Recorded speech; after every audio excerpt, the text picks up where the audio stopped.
India will not qualify for the semi-final of the T20 World Cup 2026. সেমিফাইনালের আগে বিশ্বকাপ থেকে বাদ পড়তে যাচ্ছে ভারত।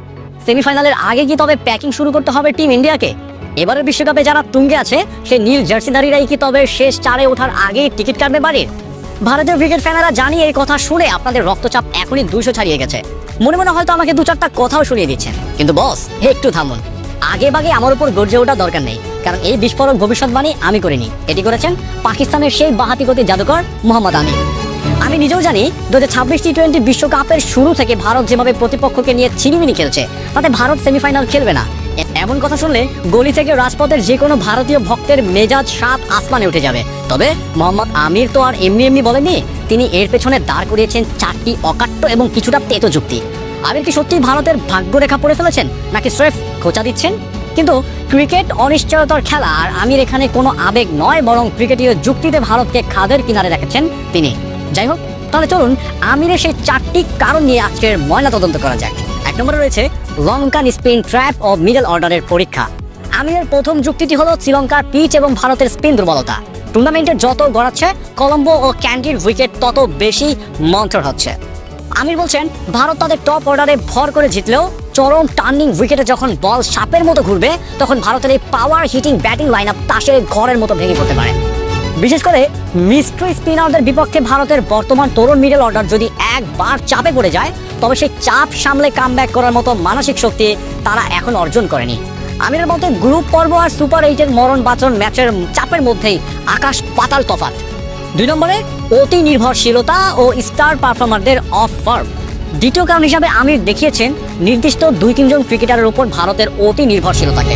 টুর্নামেন্টের শুরু থেকে জাসপ্রীত বুমরা বা হার্দিক পান্ডিয়ারা যেমন ফর্মে আছেন, তেমনি শীর্ষ সারির কয়েকজন ব্যাটার এখনও নিজেদের খুঁজে বেড়াচ্ছেন।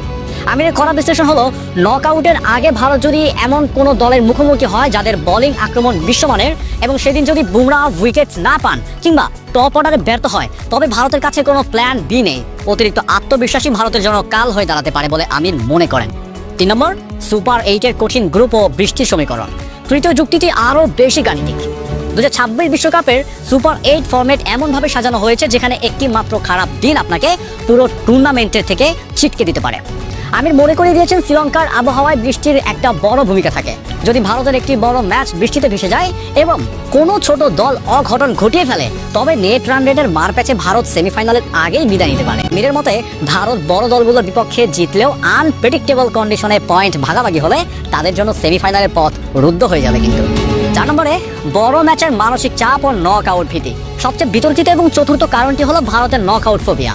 আমির সোজা সাপটা বলেছেন, গত কয়েকটি আইসিসি ইভেন্টে ভারত লিগ পূর্বে ডোমিনেট করলেও গুরুত্বপূর্ণ মুহূর্তে স্নায়ু চাপ ধরে রাখতে ব্যর্থ হয়েছে। আমিরের দাবি, অস্ট্রেলিয়া বা নিউজিল্যান্ডের মতো দলগুলো জানে কিভাবে খাদের কিনারা থেকে ঘুরে দাঁড়াতে হয়, কিন্তু ভারত যখন একবার ব্যাকফুটে চলে যায় তখন তারা আর ম্যাচে ফিরতে পারে না। আমিরের এই যুক্তিতে ভারতের বক্তরা ক্ষুব্ধ হলেও পরিসংখ্যান কিন্তু আমিরের পক্ষেই কথা বলছে। মোহাম্মদ আমিরের এই 4টি কারণ কি সত্যি টিম ইন্ডিয়াকে বিশ্বকাপ থেকে ছিটকে দেবে, নাকি বিরাট রোহিতদের উত্তরসূরিরা আমিরের এই ভবিষ্যৎবাণীকে ভুল প্রমাণ করে মুম্বাইয়ে ট্রফি নিয়ে ফিরবে?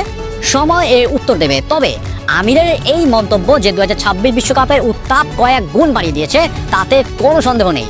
আপনার কি মনে হয়, আমিরের দেওয়া এই 4টি যুক্তি কি যৌক্তিক, নাকি তিনি কেবল আলোচনার জন্য এমন বিতর্কিত মন্তব্য করেছেন? আপনার মূল্যবান মতামত অবশ্যই আমাদের কমেন্ট বক্সে জানাতে ভুলবেন না। ধন্যবাদ।